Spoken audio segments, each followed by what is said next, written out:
পাহাৰৰ টিলাত এটা ঘৰ সেই ঘৰটোলৈ বুলি বাদ বুলিছে নিউজ 18ৰ সাংবাদিক উদ্দেশ্য পাহাৰৰ ওপৰত থকা এটা পৰিয়ালৰ খবৰ লোৱা ঘৰৰ চোতাল পাই ভাষাৰে বুজাব নোৱাৰা পৰিৱেশৰ সন্মুখীন সাংবাদিক দুৰ্গম এলেকা গৰকি এই স্থান পোৱা সাংবাদিকে কেমেৰাত বন্দী কৰি গ'ল এটা এটাকৈ বিহত গধুৰ মুহূৰ্ত মমতাহীন মাতৃ দীপালিক কোনেনো পাহৰিব পাৰে আৰু সেই নিৰ্শংস কাণ্ডৰ আজি এটা মাহ সম্পূৰ্ণ হৈছে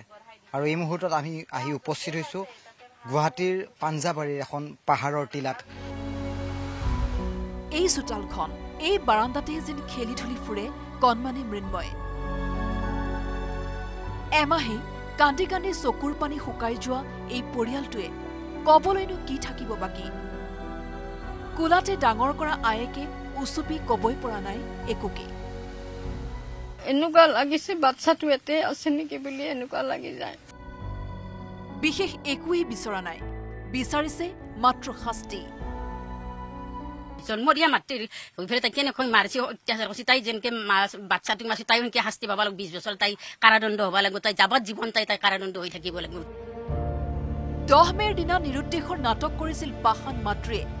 প্ৰেমিকৰে লগ হৈ হত্যা কৰিছিল 10 বছৰীয়া মৃন্ময়ক 11 মেৰ দিনা এটা ট্ৰলি বেগত পোৱা গৈছিল মৃন্ময়ৰ নিথৰ দেহ মৃন্ময় নামৰ হাঁহিমুখীয়া মেধাৱী ছাত্ৰজনৰ মৃত্যুৰ বাতৰিত ভাগি পৰিছিল মৃন্ময়ক চিনা নিচিনা অজস্ৰজন সেই মৃন্ময়ৰ মৃত্যুৰ এটা মাহ পাৰ হ'ল ৰাইজখনে মিলি পাতিছে মৃন্ময়ৰ আদ্য শ্ৰাদ্ধ যোগাৰ সকলো কৰিছে কিন্তু কোন হতেনো মুখলৈ নিয়ে কণমানি মৃন্ময়ৰ আদ্য শ্ৰাদ্ধৰ প্ৰসাদ বহাগ বিহুত আমাৰ এতিয়া আহি ধেমালি ভৰ্তি কৰি গৈছে সেই ল'ৰাটোৰ আজি আমাক মানে প্ৰসাদখিনি খাবৰ কাৰণে আমাৰ সাহস নাই আমাৰ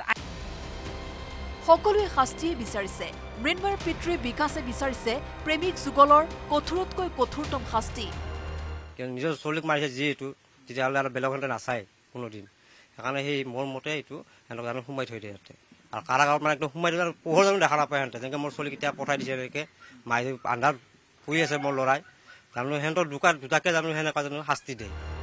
ওচৰ চুবুৰীয়া কোনেও এই এমাহে থাকিব পৰা নাই শান্তিৰে পুৱা গধূলি একেই প্ৰাৰ্থনা বিহুতি বুলিলেই মৰমৰ মাতষাৰ দিয়া মৃন্ময়ৰ হত্যাকাৰীৰ ফাঁচি হওক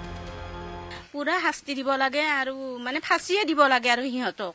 সেই ফাঁচি দিলেহে মানে আমি তাৰমানে অন্তৰে মানে শান্তি পাব আৰু এই শাস্তি হওক আন মাতৃৰ বাবেও দৃষ্টান্তমূলক ক'ব নোৱাৰো ভাষা নাই তাক শাস্তি দিয়ক যিমান পাৰে শাস্তি দিয়ক বেলেগ মাতৃ যেন ভয় কৰে এনেকুৱা কৰাৰ আগত আৰু একো ক'ব নোৱাৰিম বহুত দুখ লাগে 11 মেৰ দিনা ইন্দিৰা নগৰত উদ্ধাৰ হোৱা মৃতদেহ দেখি বুকু কপি উঠা আৰক্ষীয়ে সাজু কৰিছে চাৰ্জশ্বীট এতিয়া বন্ধ কোঠৰীত কাল গণিছে প্ৰেমৰ নামত পাশবিকতাৰ আশ্ৰয় লোৱা জিতুমণি দীপালীয়ে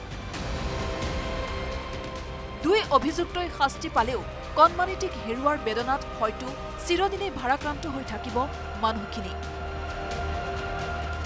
কেমেৰাত প্ৰভাস সিঙৰ সৈতে দীপাংকৰ দাসৰ report news 18 Assam north east